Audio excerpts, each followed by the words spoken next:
امروز خب کارهای علمی زیادی در کشور میشه، اما این کارها غالباً متفرعات بر آفرینش علمی دیگرانه. دیگران فرض بفرمایید که نیروی انرژی هسته‌ای رو مثلا فرض کنید کسی کشف کرده، ما امروز داریم روی این کار میکنیم. اون چه که نیاز هست و بایستی انجام بگیره آفرینش علمه. باید خلاق باشید، باید تولید کنید علم را که غالباً از کشف یک نیروی در طبیعت به وجود میاد. یعنی نوآوری در علم ناشی از این است که یک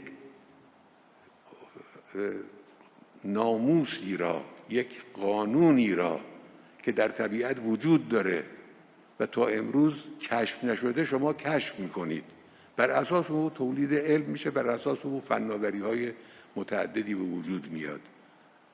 باید دنبال این باشه، یعنی جوان نخبه ما باید دنبال این باشه، خلاقیت در دانش.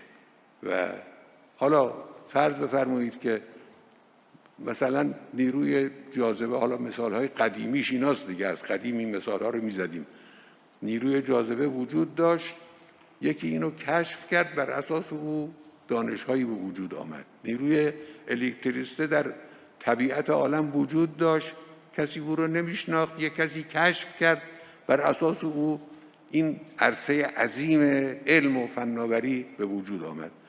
در بخش‌های بعدی در مسائل جدید نانو از این قبیل، مسئله از کارم که سلول‌های بنیادی از این قبیله، مسئله انرژی هستی از این قبیله، اینها رو کشف یک حقیقتی در طبیعت، کشف یک سنتی، یک ناموسی، یک عنصری در طبیعت الهی و صنع الهی موجب میشه که شما به یک نکته علمی پی ببرید. اون نکته علم خواهد بود، تدوین میشه، گسترش پیدا میکنه، منتهی میشه به فناوری و اینها.